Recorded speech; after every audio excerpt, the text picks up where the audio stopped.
Okay. Let's begin next chapter, that is gravitation. So we need to understand what exactly we are going to learn in this particular chapter. Gravitation, since starting of a physics or starting of a, we can say that science, everyone was fascinating about a gravity. प्रत्येक जण history मध्ये किंवा इतिहासात आपण जर बघितलं तर वेगवेगळ्या कालावधीत प्रत्येकाने ग्रॅव्हिटीला किंवा ग्रॅव्हिटेशनला समजून सांगायचं. ग्रॅव्हिटी किंवा gravitation, right? So what gravity is, who is responsible for the gravity, हा एक वेगळा रिसर्च आहे. and the effect of a gravity, of the study of a effect of a gravity, हा एक वेगळा कन्सेप्ट आपण पाहतो. म्हणजे सोर्स किंवा कॉज आणि इफेक्ट दोन वेगवेगळ्या पद्धतीने अभ्यासले जातात. Show cause for the gravity that we are not going to study in this particular chapter. So what responsible for the gravity is? It is considered that there is an imaginary particle. प्रत्येक मास मध्ये एक imaginary particle असतो, त्याचं नाव graviton नावाचं particle, graviton, right? So due to this particle we can say that gravity is there. म्हणजे जसं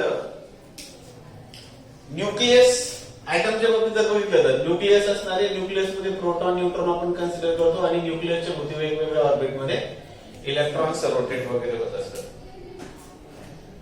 इलेक्ट्रॉनला negative charge आहे, प्रोटॉनला पॉझिटिव्ह चार्ज आहे, हे आपल्याला माहित आहे.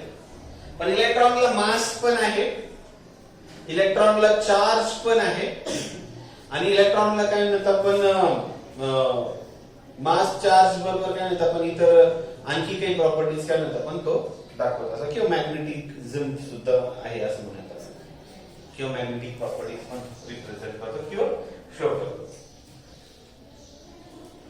लोकांना इथपर्यंत माहित होतं की हा पार्टिकल आहे, पार्टिकल म्हणून मास आहे, त्याचा निगेटिव्ह चार्ज आहे. आता निगेटिव्ह चार्ज का बरं हे माहित नव्हतं, मॅग्नेटिक फील्ड का बरं होतं तेही माहित होतं. But who is responsible for all those category? For example, जसं आपल्याला बघण्यासाठी डोळे रिस्पॉन्सिबल, एखादी गोष्ट जर आपल्याला बघायची असेल तर आपल्याला डोळे बंद करून तर बघता नाही येणार, राईट? मग जर आपल्याला एखादी गोष्ट जर बघायची तर लाईट असली पाहिजे, आणि लाईट जर असेल तर त्या कंडिशन मध्ये काय म्हणतात आपण, त्या कंडिशन मध्ये तुम्ही डोळे ओपन केले पाहिजे, तुमच्या डोळा प्रॉपरली फंक्शनिंग केलं, ते फंक्शन केलं पाहिजे, तरच काय म्हणतात आपण तुम्हाला बघणं ही गोष्ट घडणार आहे. नाही तर मग बघणं ही गोष्ट घडेल का? नाही घडणार, राईट? मग बघणं ही जर गोष्ट जर घडणार जर नसेल तर त्या कंडिशन मध्ये डोळा जसा रिस्पॉन्सिबल बघण्यासाठी किंवा कान काय म्हणतात आपण ऐकण्यासाठी किंवा साऊंड रिसीव्ह करण्यासाठी एक काय म्हणतात आपण आपल्याकडे ऑर्गन आहे. तसंच चार्ज साठी इलेक्ट्रॉन मध्ये, म्हणजे electron is made up of A 5 different particle. Electron is made up of 5 different particles. आता हे केव्हा कळलं? हे यापूर्वी काय म्हणतात आपण वेगवेगळ्या सायंटिस्टने सांगितलं की नाही बाबा असं असू शकतं, थिअरॉटिकली सांगितलं, प्रॅक्टिकली काही प्रूफ नव्हतं. ज्यावेळेस I think in the year of 2002 और 2003 का 2006 च्या दरम्यान काय म्हणतात आपण एक एक्सपेरिमेंट झाला. तो एक्सपेरिमेंट काय म्हणतात आपण बिग बँग एक्सपेरिमेंट आपण त्याला नाव दिलं लोकांनी. आणि एक्झॅक्टली तिथे काय केलं होतं, तिथे एक पार्टिकल ऍक्सेलरेटर सर्क्युलर शेपचा काय म्हणतात आपण पार्टिकल ऍक्सेलरेटर म्हणजे जे काय म्हणतात आपण सगळे ऍटॉमिक पार्टिकल जसे प्रोटॉन न्यूट्रॉन इलेक्ट्रॉन त्यांना मूव्ह करायचं, त्यांना फिरवण्यासाठी, राईट? मग पार्टिकल कोणामधले ऍटम मधले, आणि त्याला काय करायचं ऍक्सेलरेट करायचं. त्या डिव्हाइसला काय म्हणतात पार्टिकल ऍक्सेलरेटर. आता ते कसं करतात, कसं बिल्ड करतात पुढच्या वर्षी आहे. 12th स्टँडर्ड मध्ये आपण पार्टिकल ऍक्सिलरेटर कसा तयार होईल, कसा तयार करतात, कसा ऍक्सिलरेट केला जाऊ शकतो याचं सांगितलं, याचं इन्फॉर्मेशन आहे. तर त्यावेळेस त्यांनी काय केलं होतं, 25 किलोमीटरच्या रेडियस मध्ये होता. म्हणजे या पर्टिक्युलर काय म्हणतात आपण जे काय तो पार्टिकल ऍक्सिलरेट होतो 1-2 मीटर 2-4 किलोमीटर वगैरे 25 किलोमीटरच्या रेडियस मध्ये काय म्हणतात आपण तो पार्टिकल ऍक्सिलरेटर जिनिव्हा आणि काय म्हणतात आपण न्यूझीलंडच्या बाउंड्रीवर, या दोन कंट्रीच्या किंवा दोन प्लेसच्या बाउंड्रीवर काय म्हणतात आपण हा पार्टिकल ऍक्सिलरेटर तयार करा. आणि मग नंतर त्याचं त्यावेळेस फंक्शनिंग वगैरे तयार करायला 5 ते 6 वर्ष झाले. मग नंतर फंक्शनिंगला पुढे 2-4 वर्ष. आणि मग नंतर मग काय केलं त्यांनी, एका रिजन मधून काय सोडले, प्रोटॉन इकडे सोडले, दुसरं त्याच रिजन वरून काय म्हणतात प्रोटॉन इकडे सोडले. आणि त्या दोन प्रोटॉनच्या त्या दोन क्लाउडची काय म्हणतात आपण टक्कर वगैरे केली होती. एकदम फास्ट असे पार्टिकल, म्हणजे 1-2 किलोमीटर पर आवर नाही, काहीतरी लाख किलोमीटर पर आवर नाही काय म्हणतात आपण एवढ्या स्पीडने दोन काय म्हणतात आपण क्लाउड एकमेकावर काय केले, कोलाइड केले. आणि त्या कोलिजनचा रिझल्ट किंवा त्या कोलिजनचा स्टडी करण्यासाठी काय म्हणतात भरपूर सुपर कम्प्युटर वापरले गेले. आणि तो डेटा अनालाइज करायला त्यांना 10 ते 12 वर्ष लागले. एक्सपेरिमेंट काय होता, काही सेकंदाचा होता. आणि तो डेटा जो काय त्याच्यातून निर्माण झाला असेल, डेटा म्हणजे काय तिथं काही एबीसीडी XYZ वगैरे तयार झालं की नाही, जे काय एक्सपेरिमेंट झाला त्याला ऑब्झर्व करण्यासाठी किंवा सेन्स करण्यासाठी जे काय डिव्हाइस आहे त्यांनी जो काय माहिती गोळा केली, त्या गोळा करायला, माहिती करायला, अनालाइज करायला किती 10 वर्ष लागले. आणि त्या अनालिसिस वरून एक गोष्ट लक्षात आली की प्रोटॉन असेल, न्यूट्रॉन असेल, इलेक्ट्रॉन असेल, हे जे सब ऍटॉमिक पार्टिकल आहे आणखी बाकीच्या पार्टिकल्सनी तयार झाले, ह्या पार्टिकल्सला म्हणतात फंडामेंटल पार्टिकल्स. फंडामेंटल पार्टिकल्स, या फंडामेंटल पार्टिकल्स पैकी काही पार्टिकल मुळे चार्ज आहे, काही पार्टिकल मुळे मास आहे, काही पार्टिकल मुळे काय म्हणतात मॅग्नेटिक प्रॉपर्टी. म्हणजे जर समजा उदाहरणार्थ एखादा इलेक्ट्रॉन जर समजा व्हेरिएबल वेलॉसिटीनी जर मूव्ह व्हायला लागला तो काय करतो, मॅग्नेटिक प्रॉपर्टी दाखवायला सुरू करतो. ज्यावेळेस तो थांबलेला आहे किंवा एखाद्या पर्टिक्युलर एक नॉर्मल स्पीडनी मूव्ह होतो त्याच्यावर काय आहे, चार्ज आहे, त्याला काय नाही तर काहीतरी मास आहे. काहीतरी असे 5 पैकी कोणतरी एखाद्या पार्टिकल मुळे मास असेल, त्या 5 पैकी इलेक्ट्रॉनच्या एखाद्या पार्टिकल मुळे काय म्हणतात त्याच्यामध्ये ज्या 5 पार्टिकलचं बनून तयार झालाय त्या 5 पैकी एका पार्टिकल चार्ज दाखवत असेल, एखादा मॅग्नेटिक प्रॉपर्टी दाखवत असेल, एखादा मास दाखवत असेल. ही स्टडी यांनी पुढे आलं. जसं मग पार्टिकलच्या बाबतीत काय म्हणतात आपण पार्टिकल मध्ये असलेल्या पार्टिकल्स मुळे, मग नाव काय फंडामेंटल पार्टिकलचे, बोसॉन असेल, पायॉन असेल, फर्मियॉन असेल, केऑन्स, ट्रॅकियॉन्स, असे एन म्हणण्यापेक्षा अराउंड एका न्यूक्लियस मध्ये 1500च्या दरम्यान काय आपण सब ऍटॉमिक फंडामेंटल पार्टिकल्स आरामात असतात. म्हणजे व्यवस्थितरित्या तिथे काय म्हणतात म्हणजे ऍक्वायर्ड वगैरे होतात. आणि इथं आपल्याला जर विद्यार्थी वाढले तर आपले विद्यार्थी मित्र जास्तच विद्यार्थी वाढले आज, राईट. म्हणजे आपल्याला आपल्या घरात म्हणजे समजा न्यूक्लियर फॅमिली मध्ये राहायची सवय आपल्याला 3-4 लोक जर 5 लोक जर असेल तर 6वा-7वा जर आला तर आपल्याला अडचण व्हायला लागते. इथं जर 1500 पेक्षा जास्त पार्टिकल आरामात, right. That's very good thing. And हे तुम्हाला सांगण्याचे मागचं कारण हे ग्रॅव्हिटेशनच्या बाबतीत जसं चार्ज साठी इलेक्ट्रॉन मध्ये एक पार्टिकल आहे, मास साठी दुसरा आहे, किंवा मॅग्नेटिक फील्ड साठी तिसरा किंवा चौथा किंवा 5वा पार्टिकल आहे, राईट. तसंच प्रत्येक ऑब्जेक्ट मध्ये ग्रॅव्हिटॉन नावाचा पार्टिकल असतो की त्या पार्टिकल मुळे तो मास दुसऱ्या मासला काय करतो, अट्रॅक्ट करतो, असं मानलंय. इमॅजिनरी लेवलवर मानलंय. आता रियालिटी मध्ये याचं काय म्हणतात पण याचा थेरॉटिकली याला म्हणलंय की असा पार्टिकल असतो, प्रॅक्टिकली अजून तो काय मिळालेला नाही. आणि ज्यावेळेस मिळेल त्यावेळेस डिसाइड होईल की नाही पॉसिबिलिटी आहे. मग ह्या पार्टिकल म्हणजे मग जर समजा 2 मासेस आहेत, त्या मासेस मधला जर समजा 2 ऑब्जेक्ट आहेत, त्या 2 ऑब्जेक्ट मध्ये हे 2 हा ग्रॅव्हिटॉन 1 ग्रॅव्हिटॉन 2 आहे, मग ते एकमेकाला काय करतात नेहमी अट्रॅक्ट करतात. म्हणजे gravitational force is always attractive. Gravitational force is always attractive, right. मग ग्रॅव्हिटी मुळे काय होतंय, अट्रॅक्टिव्ह फोर्स आपला सर तुम्हाला सर आम्ही भिंतीला का बरं अट्रॅक्ट करू शकत नाही, काय रिझन आहे. जर झालं असेल किंवा फॅन काय आपण फॅनच्या खाली फॅन डोक्यातच पडलेला असतात, राईट. एवढा अट्रॅक्टिव्ह फोर्स जर राहिला असता आम्ही रोजच्या रोज बहिणीच पाडले असतात. पण तसं नाही आहे. The force is applied by you and we can say that force due to this particular object action reaction force इतका लेस असतो तुमचा, त्याच्यामागचं कारण सांगतो. म्हणजे त्यामुळे का बरं तुम्ही एखाद्या ऑब्जेक्टला काय नाही आपण एवढा अट्रॅक्टिव्ह एवढा स्ट्रॉंगर ग्रॅव्हिटेशनल फोर्स काय अप्लाय करू शकत नाही ते सांगतो. आता आपल्याला माहिती आहे फोर्स इज इक्वल टू काय असतं, मास इंटू ऍक्सलरेशन. बरोबर. आता न्यूटन्स लॉ ऑफ ग्रॅव्हिटेशन आपण जर बघितला तर न्यूटन्स लॉ ऑफ ग्रॅव्हिटेशन म्हणून तुम्हाला ती गोष्ट आयडिया येऊन जाईल. मग त्यावेळेस मी एक्सप्लेन करतो की का बरं तुम्हाला काय म्हणतात पण तुम्ही एखाद्या ऑब्जेक्टला अट्रॅक्ट करू शकत नाही. तर मग सगळ्यात पहिला जो लॉ आहे या चॅप्टरशी related that is Newton's law of gravitation. So put the point Newton's law of gravitation. Newton's law of बोलना जा Newton's law of gravitation. Okay. आता काय न्यूटन्स लॉ ऑफ ग्रॅव्हिटेशन ते सांगा. नंतर काय फरक पडणार नाही मी ठेवणार नंतर नाव सगळे लक्षात देशील class. Newton's law of gravitation काय सांग. ऑफिशियल स्टेटमेंट त्याचं जे असेल ते असेल पण मी तुम्हाला काय म्हणतात सिम्प्लिफाईड स्टेटमेंट सांगतो. Every object in the universe. Every object in the universe. Every object in the universe. Object काय म्हणतात जगातील प्रत्येक ऑब्जेक्ट. युनिवर्स म्हणजे काय फक्त आपलं अर्थ का नाही, सोलर सिस्टम का नाही, गॅलेक्सी का नाही, युनिवर्स मधल्या कोणत्याही गॅलेक्सी कुठेही every object in the universe attract every other object. Every other object by a force. किती फोर्स असणार आहे. प्रत्येक ऑब्जेक्ट जगातल्या कोणत्याही दुसऱ्या ऑब्जेक्टला काय म्हणतात आपण अट्रॅक्ट करतेच. आता अट्रॅक्शन कोणत्या लेवलचं तुम्ही पाहून घ्या. पण मग इथे कळतेच नाही बाकी त्या अट्रॅक्शनचा काही संबंध इथे नाही.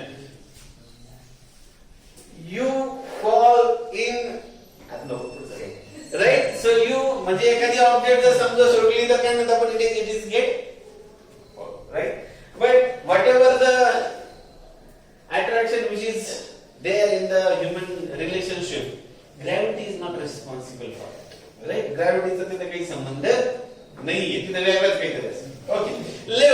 But we are talking about gravitation. Right? Every object in the universe, जगातील प्रत्येक object, every object in the universe attract every other object by a force. किती फोर्स असणार आहे. By a force which is directly proportional to directly proportional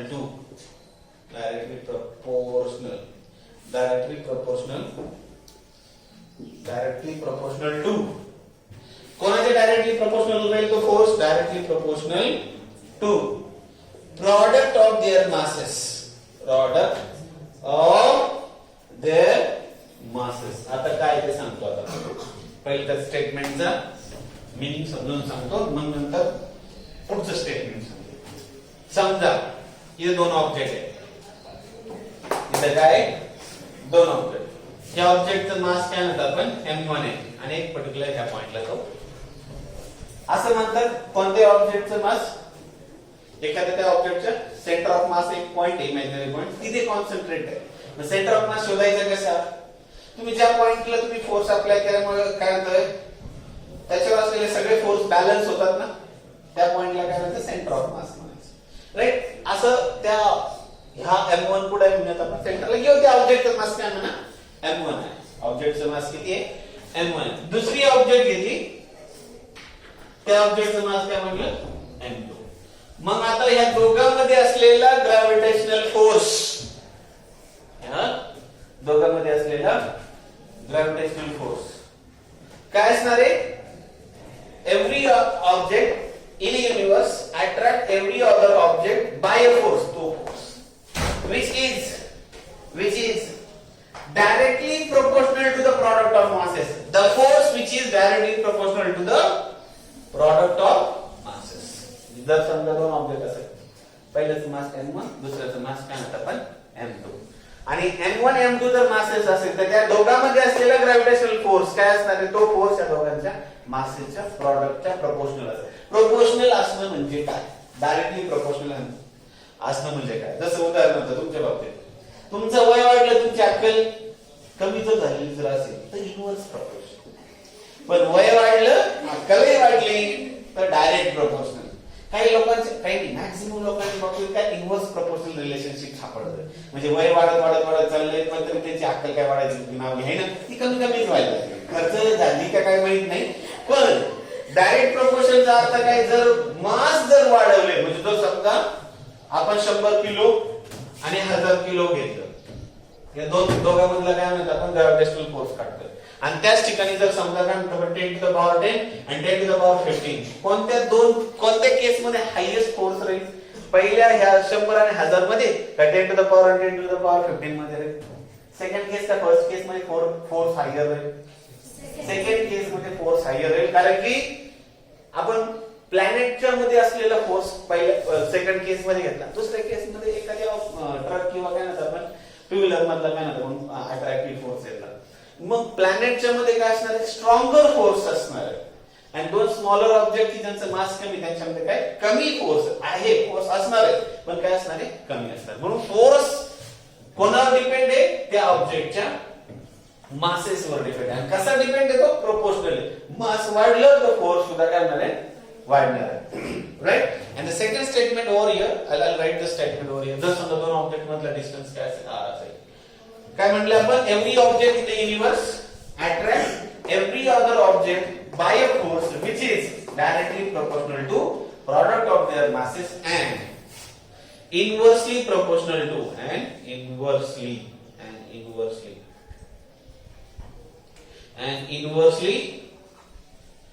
proportional to square of distance between them. Inversely proportional to square of distance between them. Between म्हणजे त्या दोन object मधलं जे काय distance असेल त्याच्या इन्व्हर्स प्रोपोर्शनल काय राहील, फोर्स आहे. So force is inversely proportional to square of distance between them. म्हणजे जर दोन ऑब्जेक्ट मधलं अंतर जर r जर असेल त्याचे कसा प्रोपोर्शनल आहे, फक्त असं म्हणले का proportional inversely proportional to the distance between them, नाही, डिस्टन्सच्या स्क्वेअर आहे. आता काय आहे स्क्वेअर, तुम्ही त्याचा प्रूफ जर बघितलं, त्याचा रिसर्च पेपर जर बघितला याचा, तर त्याच्यामध्ये त्यांनी सांगितलं स्क्वेअरच का, क्यूब का बर नाही, फर्स्ट पॉवर का बर नाही, फोर्थ पॉवर का बर नाही, ते तुम्ही तिथे बघू शकता. पण what I just point to tell you that force is inversely. Inverse proportion म्हणजे काय, जर समजा डिस्टन्स कमी जर झालं दोन ऑब्जेक्ट मधलं तर फोर्स काय वाढेल. इन्व्हर्स म्हणजे काय, एक वाढलं दुसरं काय व्हायला पाहिजे, कमी व्हायला पाहिजे. आणि डिस्टन्स जर दोन ऑब्जेक्ट मधलं जर वाढलं तर फोर्स काय होणार आहे, कमी कमी वाढेल, तो कमी होईल. राईट का, and yes it will get decreases. If the distance decreases, force increases. If the distance increases, force decreases. Right? So this is nothing but a statement of a Newton's law of gravitation. काय, every object in the universe attract every other object by a force. तो force काय असेल, which is directly proportional to product of masses and inversely proportional to square of distance between them. So this is nothing but a Newton's law of gravitation. पण आता या दोन्ही स्टेटमेंटला एकत्रित घ्यायचं आपल्याला. दोन्ही स्टेटमेंटला काय घ्यायचं, एकत्रित घ्यायचं. म्हणजे force is directly proportional to m1 m2 आणि इन्व्हर्सली प्रोपोर्शनल टू काय म्हणतात आपण r². प्रोपोर्शनलिटी साइन काढून इक्वालिटी साइन जर घेतलं तर आपण काय घेतो, कॉन्स्टंट ऑफ प्रोपोर्शनलिटी घेतो. इथं g घेतला, कॅपिटल G.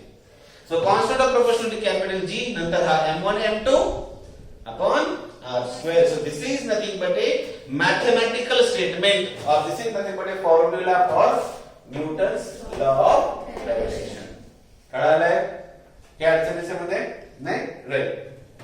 जी ला म्हणतात युनिव्हर्सल ग्रॅव्हिटेशनल कॉन्स्टंट आणि त्याची व्हॅल्यू असते g will be is equal to 6.62 का 65 I think into 10 to the power minus 11 Newton meter square per kg square. Right. हे व्हॅल्यूज लक्षात ठेवणं म्हणजे खूप हुशारी असं काही नाही. Intelligence doesn't matter that how much memory you have. Memory 0 असली तरी चालेल, 0 नाही पाहत, पण जर खूप कमी असली तरी चालेल, काही प्रॉब्लेम नाहीये. पण आहे त्या नॉलेजचा कसा ऍप्लिकेटिव्ह बेस उपयोग करायचा, याला खरं इंटेलिजन्स म्हणायचे.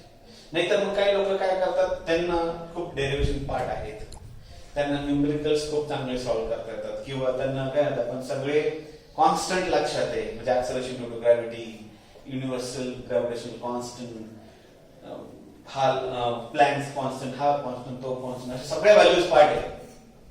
मग लोकांना कळतं हा हुशार आहे, असं काही नाही राहता, हुशार त्याच्यात नाही आहे, त्या नॉलेजचा यूज करून. म्हणजे आता नॉलेजेबल माणूस काय विचार करेल, नॉलेजेबल माणूस असा विचार करेल की inverse proportional okay, product okay, पण याचा ऍक्सलरेशनचा संबंध कसा आहे? कारण जर समजा दोन मासेस जास्त असेल, दोन मासेस लार्जर असेल, दोन पैकी एक लार्जर म्हणून आपण M1 इज ग्रेटर M2 म्हणूया, M1 चा मास काय जास्त आहे. हुशार माणूस काय म्हणेल, मग कोणाचं ऍक्सलरेशन जास्त असू शकतं? जेवढं मास जास्त तेवढं त्याचं ऍक्सलरेशन जास्त का किंवा कमी, हे कशामध्ये आपल्याला शिकायला भेटणार आहे? Newton's law, sorry laws of motion मध्ये आपल्याला शिकायला भेटणार आहे. की लॉज ऑफ मोशन आपण मध्ये काय शिकणार की जर समजा एखाद्या ऑब्जेक्टचं मास जास्त असेल तर त्याचं ऍक्सलरेशनच्या बाबतीत काय, त्याच्या व्हेलॉसिटीच्या बाबतीत काय, त्याच्या डिस्प्लेसमेंटच्या बाबतीत काय, त्याचं इतर काही प्रॉपर्टीज बदलतात, ह्या सगळ्या गोष्टी त्याच्यामध्ये शिकायला भेटणार. Right. So I told you about Newton's law of gravitation. काय करा, स्टेटमेंट त्याचं लिहून काढा. Properties of gravitational force. Next point put करा, प्रॉपर्टीज ऑफ ग्रॅव्हिटेशनल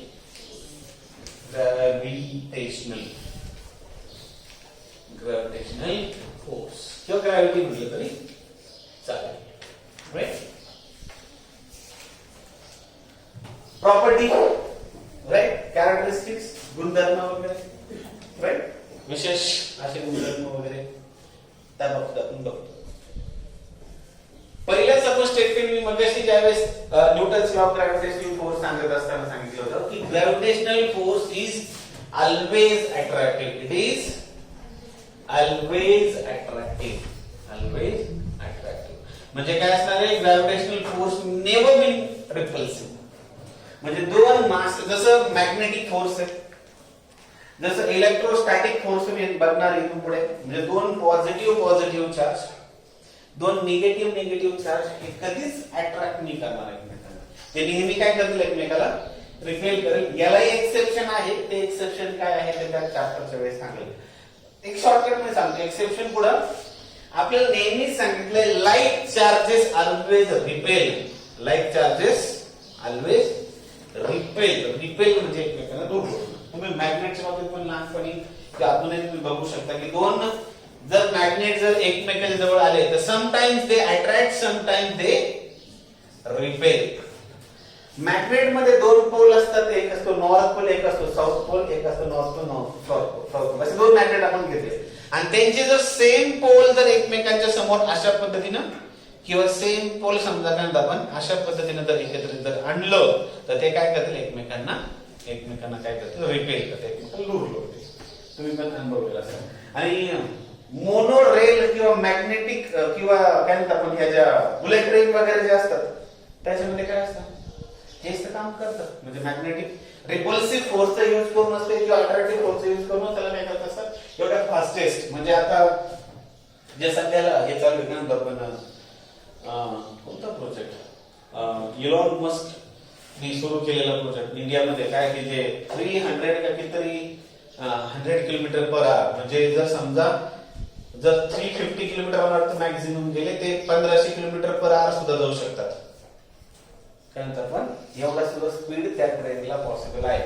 मग एवढ्या स्पीडने जर गेलं तर आपण काय म्हणतात आपण मुंबई पासून दिल्ली पर्यंत फक्त 1 तासात पोहोचू विदिन 1 आवर. जिथे एकदम स्लोएस्ट ट्रेनला 24 आवर्स लागतात, तुमच्या एरोप्लेनला 3 ते 4 तास लागतात. राईट. आणि आणखी स्लोएस्ट म्हणजे 2-3 ठिकाणी जर एरोप्लेन थांबत असेल तर 8 तासाचे असतात, 8 आवर्स लागतात. Right. I went by all the ways. Right. आणि सगळ्यात फास्टेस्ट दुरंतो किंवा राजधानी एक्सप्रेस नंतर पुष्पक एक्सप्रेस नावाची एक्सप्रेस आहे मुंबई पासून लखनौ पर्यंत आहे. ती पूर्वी 12 तासातच जायची, 12 आवर्स मध्ये 1600 अराउंड 1500 किलोमीटर होते. राईट. एवढ्या कमी वेळेत म्हणजे जर समजा रात्री जर तुम्ही मनमाड स्टेशन वरून किंवा नाशिक स्टेशन वरून निघाले तर सकाळी तुम्ही 6-7, 5-6 वाजेपर्यंत आरामात पोहोचत होते. इतके पटापट म्हणजे एवढी फास्टेस्ट ट्रेन आता स्पीड कमी केला. ओके. लिमिट मला सांगायचं काय तुम्हाला इथे की एवढा स्पीड पॉसिबल कशामुळे झालं नाही आपण ह्या जसं हे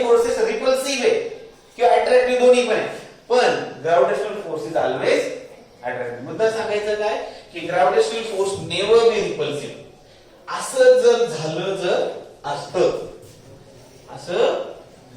असतं रिपल्सिव्ह फोर्स जर राहिला जर असता एखादा स्पेसिफिक जर समजा ऑर्गन आहे तर दुसऱ्याच्या त्या स्पेसिफिक काय म्हणतात आपण ऑर्गनला रिपल्सिव्ह फोर्स अप्लाय केला जर असता असं मानण्यात एखाद्याचा हात आणि दुसऱ्याचं हृदय वगैरे रिपल्सिव्ह फोर्स तुम्ही इतक्या जोरात जाऊन नेला असता तर त्याचं हृदय बाहेर काढलं असतं राईट.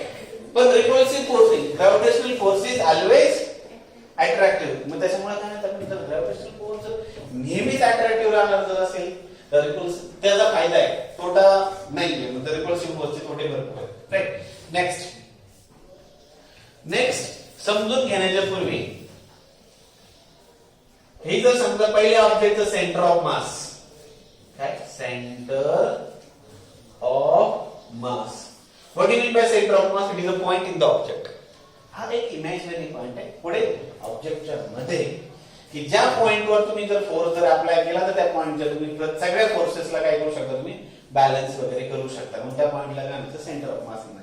किंवा त्या बॉडीचं पुरं मास त्या पॉइंटला काय झालंय कॉन्सन्ट्रेट झालंय फोकस झालंय असा तो पॉइंट. ठीक आहे ना. मग पहिल्याचा सेंटर ऑफ मास दुसऱ्याचा centre of mass. Gravitational force is central force. Next properties का it is central force. Central force म्हणजे ग्रॅव्हिटेशनल फोर्स पुढून पुढे ऍक्ट होतो पहिल्या ऑब्जेक्टच्या सेंटर ऑफ मास पासून तर दुसऱ्या ऑब्जेक्टच्या सेंटर ऑफ मास पर्यंत ऍक्ट होतं म्हणून त्याला काय म्हणायचंय it is a central force right. Next third property it is long range. It is काय म्हणतात आपण it is a long range force. Long range का बरं सिंपल आहे ना. आपण सिंपल आपल्या अर्थ आणि काय म्हणतात आपण सन यांचं जरी अंतर जर बघितलं एवढ्या मोठ्या अंतरावर सुद्धा काय म्हणतात आपण ग्रॅव्हिटेशनल फोर्स ऍक्ट होतो. बाकीचं प्लॅनेट आणि बाकीचे काय म्हणतात आपण सोलर सिस्टम बाकीचं गॅलेक्सी तर आहेच आहे. पण लॉंग रेंज म्हणजे करोडो किलोमीटरवर सुद्धा ग्रॅव्हिटेशनल फोर्स ऍक्ट होऊ शकतो. म्हणजे समजा सनच्या कोर मध्ये सूर्याच्या समजा कोर मध्ये काय हायड्रोजन आहे. हायड्रोजनचं कन्व्हर्जन कशात होत असतं हेलियम मध्ये होत असतं. इथे फ्युजन प्रोसेस घडत आहे. फ्युजन दोन हायड्रोजन एकत्रित येतात त्यांच्यापासून काय तयार होतं हेलियम तयार होतं आणि काही अमाऊंट ऑफ मास जर समजा याचा मास 1 किलो घेतला एक इमॅजिनरी म्हणून घेऊया आणि याचा 1 किलो तर हेलियमचं किती मास व्हायला पाहिजे होतं 2 किलो व्हायला पाहिजे होतं. पण तसं नाही त्याचं 1.99 kg होईल. मग 0.01 चं काय तर एवढं मास कन्वर्ट होतं एनर्जी मध्ये आणि ही energy in the form of light तुमच्यापर्यंत येत असते. म्हणून आपल्याला सूर्याकडून लाईट भेटतं भेटली असते का नाही. हा मग मी तुम्हाला सांगत होतो जर समजा काही दिवसानंतर हे जर हायड्रोजन त्या सूर्याच्या कोर मधलं संपलं तर काय होऊन जाईल सूर्य काय होऊन जाईल फुटायला सुरुवात होईल किंवा तो काय होईल कोलॅप्स व्हायला सुरुवात होईल. आणि कोलॅप्स झाला इतका कोलॅप्स होईल तर काय होईल माहितीये का एक्झॅक्टली जसं जर बलून मध्ये हवा रिस्पॉन्सिबल असते त्या बलूनला काय म्हणतात आपण फुगून ठेवण्यासाठी. म्हणजे जर हवा निघून गेली तर काय बलून काय होतो कॉन्ट्रॅक्ट व्हायला लागतो. तसाच सन सुद्धा काय व्हायला लागेल कॉन्ट्रॅक्ट व्हायला सुरुवात होईल. कॉन्ट्रॅक्ट होऊन इतका छोटा होऊन जाईल तो की जर समजा त्याच्या 1 चमच्याचं जरी मास जर घेतलं ते मास काही करोडो केजी मध्ये होत आहे. मग प्लॅनेटच्या साईज वर डिपेंड असतं की त्या प्लॅनेटचं कन्व्हर्जन ब्लॅक होल मध्ये होईल त्या प्लॅनेटचं कन्व्हर्जन व्हाईट डॉर्क मध्ये होईल त्या प्लॅनेटचं कन्व्हर्जन नेबुला मध्ये होईल त्या प्लॅनेटचं कन्व्हर्जन रेड जायंट मध्ये होईल and so on and so on. म्हणजे एखाद्या प्लॅनेटचं कन्व्हर्जन कशात व्हायला पाहिजे ब्लॅक होल मध्ये व्हायला पाहिजे व्हाईट डॉर्क मध्ये व्हायला पाहिजे नेबुला मध्ये व्हायला पाहिजे. हे काय आहे सेलेस्टियल बॉडीजचा एक प्रकार आहे. ब्लॅक होल इतका असा स्पेस आहे की त्या स्पेसवर ग्रॅव्हिटी इतकी स्ट्रॉंगर आहे फास्टेस्ट मूव्ह होणारा फोटॉन किंवा लाईट त्याला सुद्धा काय करते एकदा गेलं ते लाईट तो लाईट त्या ब्लॅक होल मध्ये परत रिटर्न येत नाही. एवढा हायएस्ट आणि स्ट्रॉंगेस्ट फोर्स आहे. आणि तुम्हाला जर टाकलं तर तुमचं काही मायक्रो सेकंड मध्ये काय म्हणतात आपण एकदम छोट्या पार्टिकल मध्ये कन्व्हर्जन होतं. एवढं स्ट्रॉंगर फोर्स. इमॅजिन करा एखादी ट्रक आहे एखाद्या ट्रक मध्ये जर समजा 100 पोते वगैरे आहेत गव्हाचे पोते ते पोते 100 पोते तुमच्यावर टाकले अशा हजारो करोडो ट्रक तुमच्या अंगावर टाकले तुमचं काय होईल तर तेवढा फोर्स तिथे असतो, त्याच्यापेक्षा हायर फोर्स मानला तरी चालतो. Very very highest force. तुम्हाला सर हे कसं काय डिटेक्ट झालं? तर इव्हेंट होरायझन नावाची एक गोष्ट, समजा उदाहरण तेवढ्या रिजन मध्ये ब्लॅक होल आयडेंटिफाय होऊ शकत नाही, कारण की आयडेंटिफाय करण्यासाठी बघणं गरजेचं आहे. बघण्यासाठी काय लाईट असणं गरजेचं आहे, पण लाईटच जर गेली इकडे तर ते लाईट रिटर्न येणार नाही, तर ऑब्झर्व कसं करायचं ती गोष्ट आहे. म्हणजे डोळे बंद करून काय म्हणतात आपण, कान वगैरे सगळे अवयव बंद करून आपल्याला म्हटलं की आता काय म्हणतात आपण बिल्डिंगच्या पलीकडे काहीतरी ठेवलं ते शोधायचं, इथंच बसून पॉसिबल आहे का? काहीतरी आयडिया लागलं ना तर माणूस हुशार आहे, माणूस काही डोके लावत असतो. मग ते वेगवेगळे सायंटिस्टने वेगवेगळा रिसर्च वगैरे केला, त्याच्यातून सापडलं की इथपर्यंत लाईट जाते, याच्या बियॉन्ड लाईट रिटर्न येऊ शकते, पण याच्या इकडं लाईट येत नाही. मग या रिजनला म्हणायचं इव्हेंट होरायझन.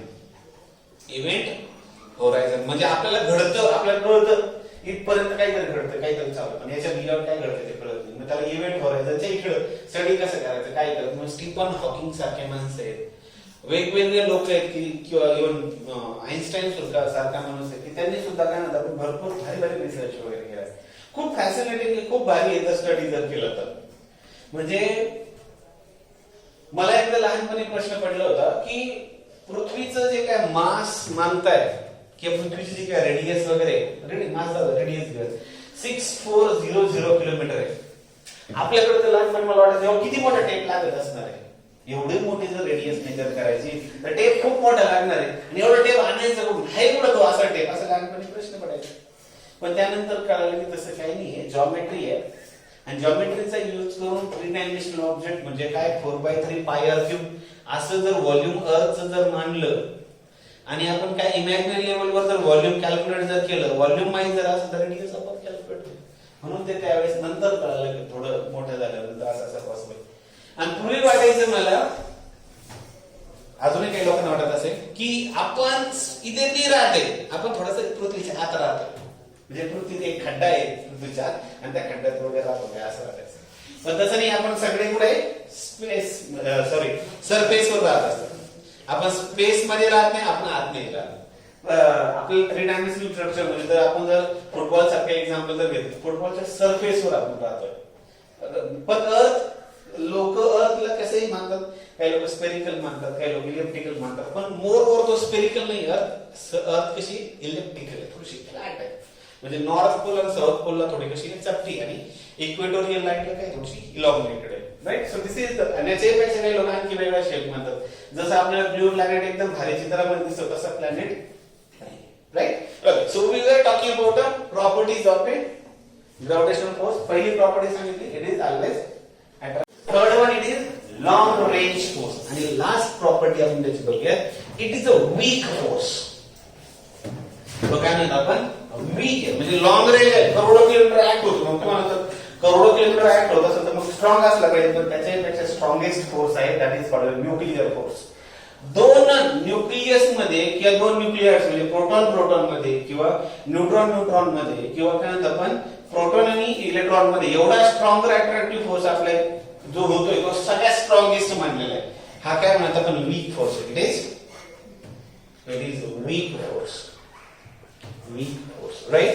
म्हणून काय म्हणतात आपण, this are the properties of a gravitational force. आणखी पण एक दोन प्रॉपर्टीज आहेत, म्हणजे उदाहरणार्थ काय म्हणतात आपण, it is a conservative force. He properties आपण पुढे शिकणार आहोत, Newton's law of motion. Conservative force काय, कॉन्झर्वेटिव्ह फोर्स.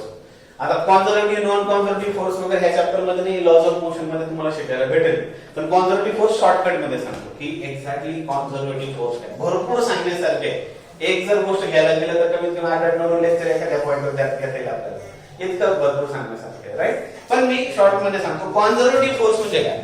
समजा उदाहरण एखाद्या ग्रॅव्हिटेशनल फील्ड आहे, इथं काय ग्रॅव्हिटेशनल फील्ड आहे, कोणत्या ऑब्जेक्टचं ग्रॅव्हिटेशनल फील्ड असेल, आणि या पोझिशनला ए पोझिशन मानलं आणि दुसरी पोझिशन आपण काय म्हणली बी म्हणली. आपण ए कडून बी कडे जाताना हा मार्ग घेतला, नंतर बी कडून ए कडे येताना असा मार्ग घेतला. बरोबर. मग work done in this particular field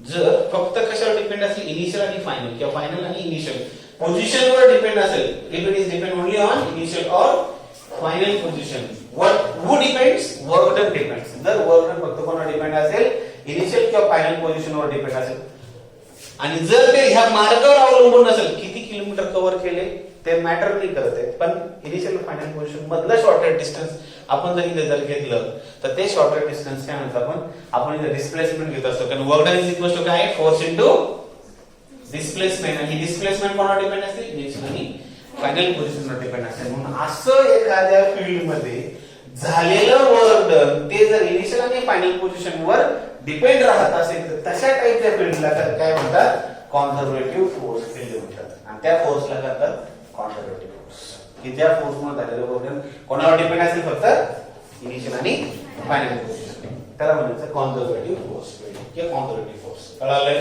ठीक आहे. प्रॉपर्टीज कॉपी पेस्ट करून घ्या.